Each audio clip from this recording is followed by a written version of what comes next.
राजस्थान की प्रसिद्ध कथावाचक साध्वी प्रेम बाईसा को 30 जनवरी 2026 को उनके पैतृक गांव परेऊ जिला बालोतरा में पूरे विधि विधान के साथ समाधि दी जाएगी।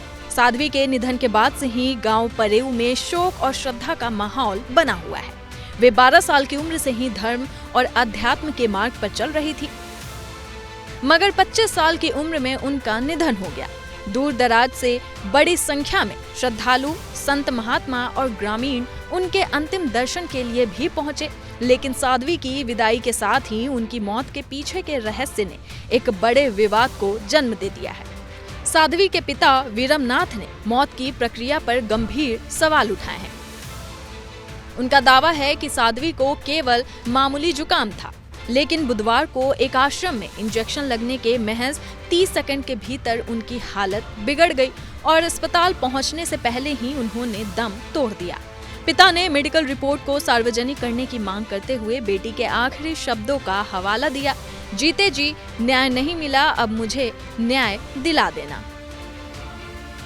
साध्वी की मौत के बाद उनके इंस्टाग्राम अकाउंट पर सामने आए एक कथित सुसाइड नोट ने मामले को और पेचीदा बना दिया है। नोट में जुलाई 2025 में वायरल हुए एक वीडियो और उससे जुड़े विवादों का दर्द झलका है। साध्वी ने लिखा कि उन्होंने अपनी सच्चाई साबित करने के लिए कई संतों को पत्र लिखे और यहाँ तक कि अग्नि परीक्षा देने की इच्छा भी जताई थी। वहीं कुछ भक्तों ने पिता वीरमनाथ की भूमिका पर भी सवाल खड़े किए हैं। तो आप सबकी है, सनातन की बेटी थी, लेकिन इंजेक्शन लगाने के 30 सेकंड बाद में उसकी स्थिति बहुत नाजुक हो गई। हाथों हाथ पापा गुरुजी जल्दी ले हॉस्पिटल ले जाओ, मुझे पकड़ के जैसे ही ले गए।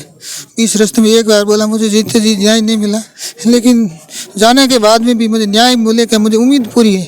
उन्होंने आखिरी उम्मीद तक वो उम्मीद नहीं तोड़ी, उनका मुझे न्याय तो जरूर मिलेगा। ये संतों पर धर्म के काम में आगे बढ़ो, हम सभी संत आपके साथ में, जगत गुरु शंकराचार्य से लेकर के योग गुरु बाबा रामदेव जी और तमाम जितने भी उस कोटि के संत अखाड़ों के पूज्य आचार्य थे, उनसे भी वो सभी से मिले। सबों ने आशीर्वाद दिया कि आपको हमने बहुत नज़दीक से जाना है, आप ऐसे ही सनातन की सेवा में आगे बढ़ते रहो। और वही भाव लेकर के वो हमेशा के लिए हर दम, अभी उनका लगातार कंटिन्यू कार्यक्रम था।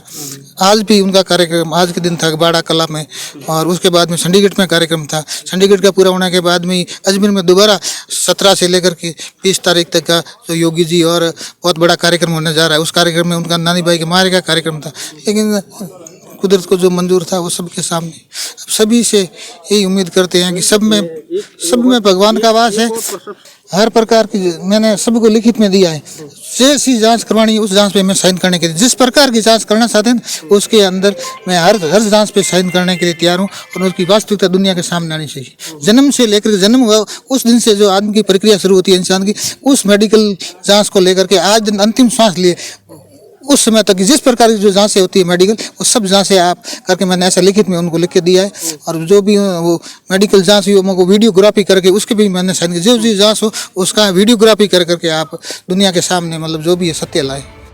खासकर पोस्टमार्टम के शुरुआती विरोध को लेकर जुलाई के विवाद में पुलिस पहले ही ब्लैकमेलिंग और रंगदारी के आरोप में 4 लोगों को गिरफ्तार कर चुकी है। लेकिन अब जांच इस बात पर केंद्रित है कि क्या ये आत्महत्या है या किसी गहरी साजिश का हिस्सा।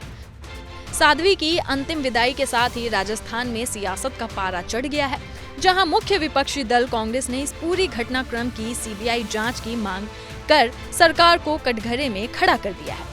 अब सवाल है कि क्या ये सिर्फ एक मेडिकल लापरवाही या इसके पीछे कोई गहरी राजनीतिक और सामाजिक साजिश छिपी है।